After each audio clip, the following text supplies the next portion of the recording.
I'm going to share with you 5 tips for creating high converting webinars. Webinars are something that I've been doing for the last probably 8 years, and I don't even know how many I've done, and I've taken a ton of training on them.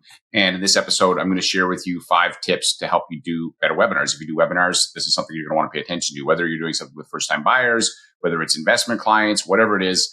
A great webinar is a powerful way for you to engage with a whole bunch of people. If you do it right, they work really, really well.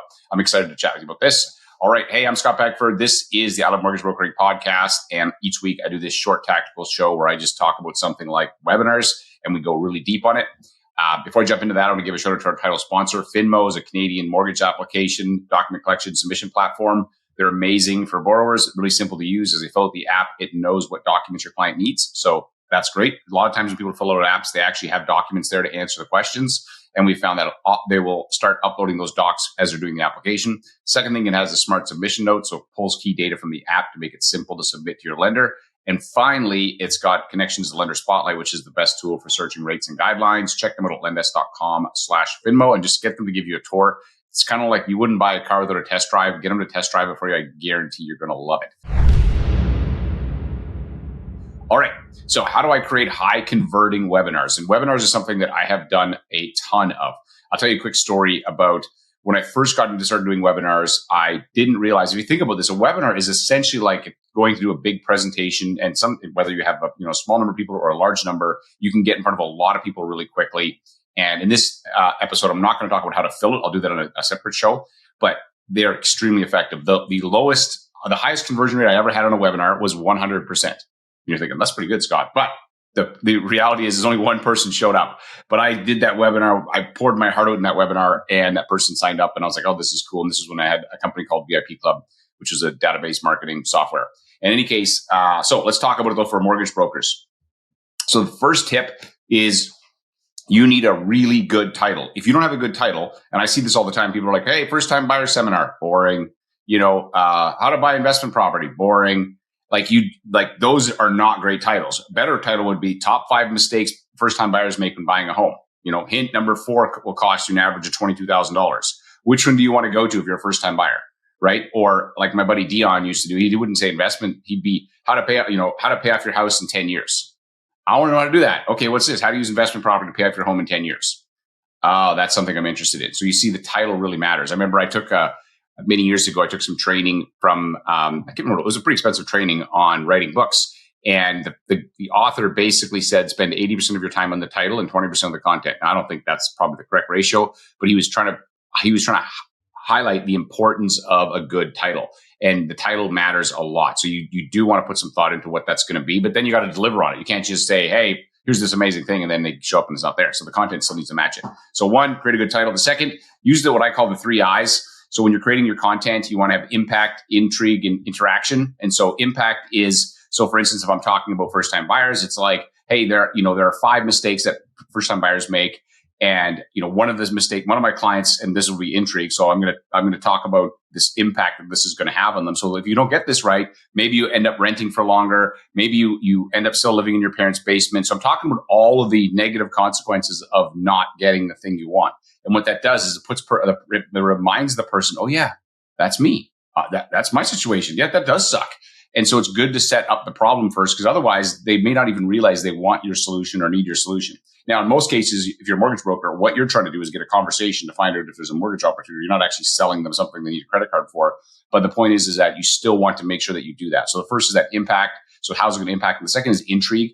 So you say something to the effect of like, hey, you know what? You stick around. I'm going to show you a mistake that one of my clients made that cost them $85,000, but I'm going to show you how to avoid it.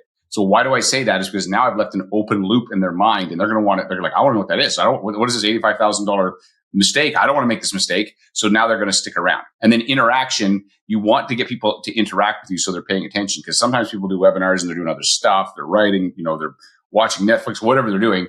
And so get them to say, hey, if you, and this is what I usually do, is I say, hey, look, just to make sure that the audio and stuff's visuals working, write in the chat, let me know that you can see me, or tell me where you're from, get some interacting, include some thought-provoking questions periodically, like in the presentation. If you're asking them something about if you can say, who here is a first time, here's a first time buyer as an example, who here has never owned a home before, right? And people, that may not be a great one because people may not want to put their hand up for that. But the idea is that give them some kind of a thought provoking question. And then when you read the comments, like take a second, don't slow down completely, but make sure you use people's names. Hey, Bob, I see that you're from here. Hey, Sally. And what happens is that they go, oh, you said my name. I'm going to pay, now I'm paying attention. And so you want to make sure that you're highlighting that. So include the 3 I's: impact. So how's it going to affect them if they don't get this right? The intrigue, make sure that you leave something that you're hinting at the end, and then the last one would be interaction. Make sure you get them interacting.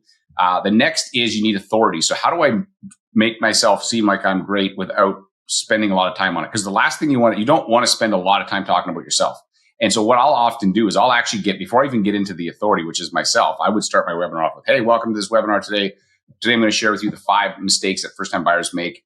And they're very easy to avoid if you know how to avoid them. So, and then give them some of that intrigue and impact, and then go into, hey, why should you listen to me? And then you transition into, hey, so I'm Scott Beckford. I'm a mortgage broker, funded thousands of mortgages, blah, blah, blah. Maybe some pictures up there. If you have some pictures of you with famous people or awards and stuff, throw them on there and people go, and you can just go through that fairly quickly.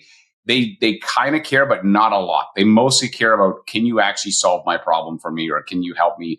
And if they really care a lot, they'll look it up. So I don't think that part I think that part should be relatively short.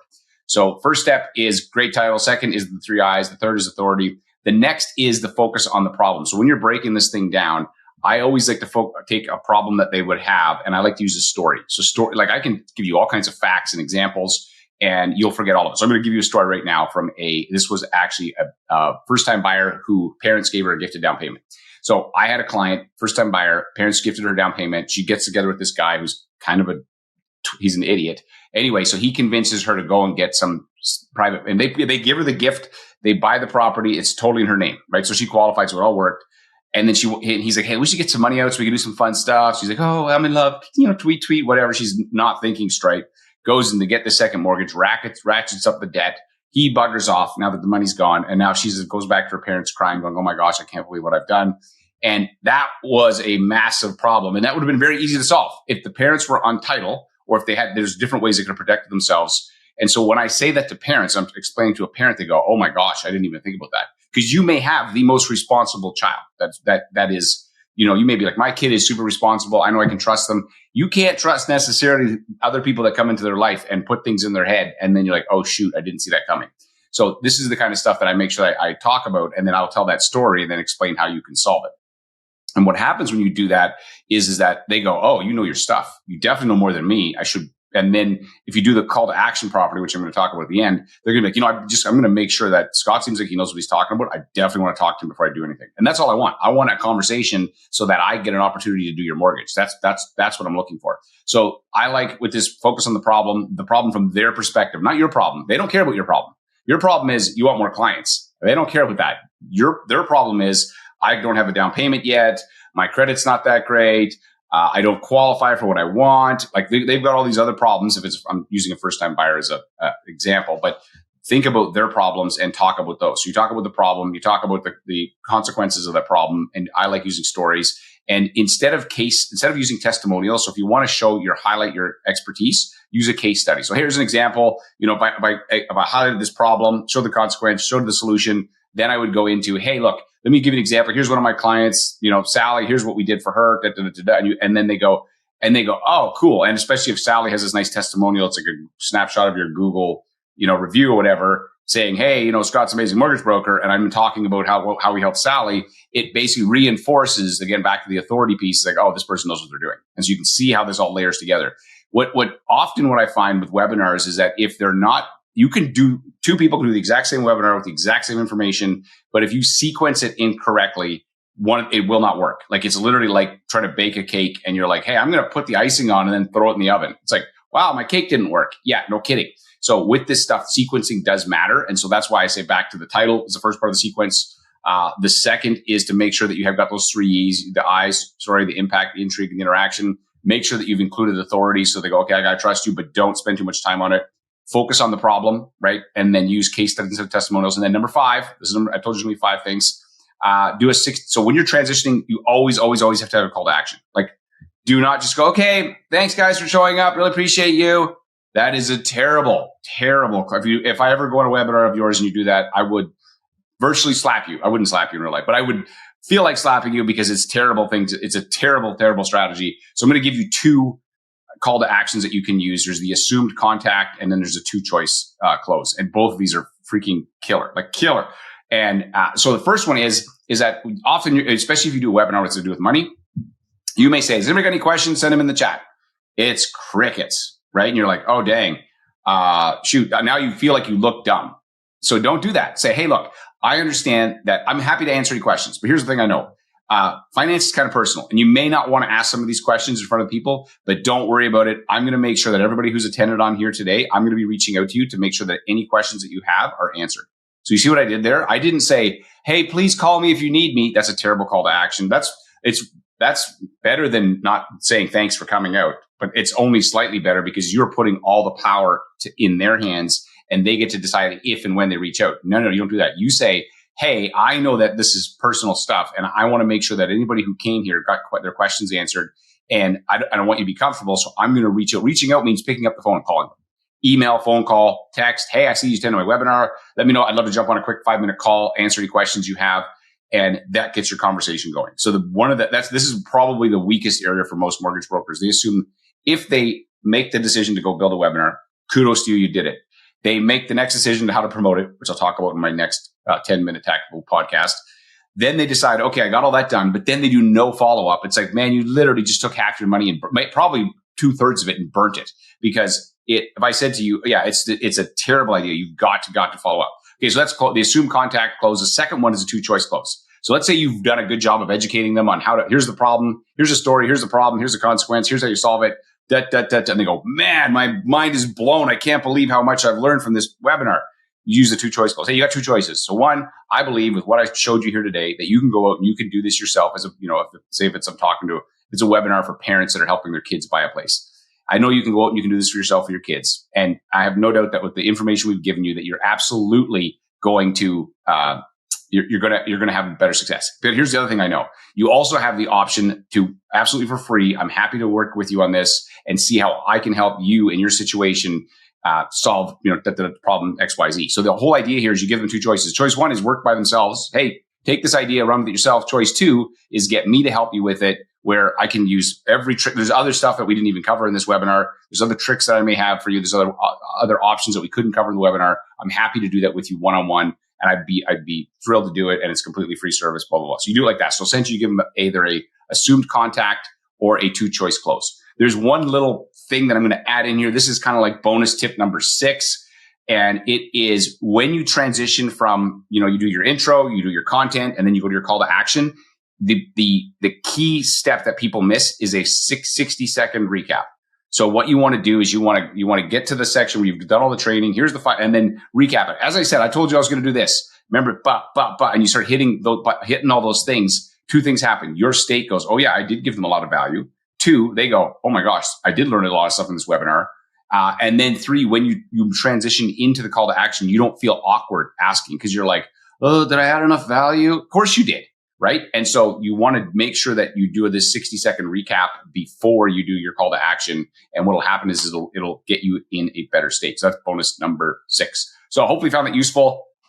If you did, hit a subscribe on podcast players so you don't miss any of these. And I'll do a quick recap for you. So remember, title, good title matters. 2, 3 I's, impact, intrigue, and interaction. We want to make sure that all have those things in there. Number 3 is authority. I want to make sure that I get authority but don't spend a lot of time on it because you can weave that in throughout your thing. Focus on the problem. So remember, use a problem. Stories are the best way to do this. Talk about the consequence, the solution, and use case studies instead of testimonials. And then the call to action, do a 60-second recap. And you can use either the assumed close, which is I'm going to be calling you no matter what, or the two-choice close. Hey, you got 2 choices. 1, you can do this. You can take what I've showed you, do it on your own. Or 2, you can work with me and my team, and we can do this for you, and it's totally free and blah, blah, blah, blah. That's it. All right. So thank you guys for listening. I really appreciate you. And if this is useful, hit subscribe. I'll see you in the next show. As I always say, there's no problem you have that in your mortgage business that hasn't been solved by somebody. Your problem is who's got the answer. Hopefully this podcast gives you some of those answers. Make it an outstanding day.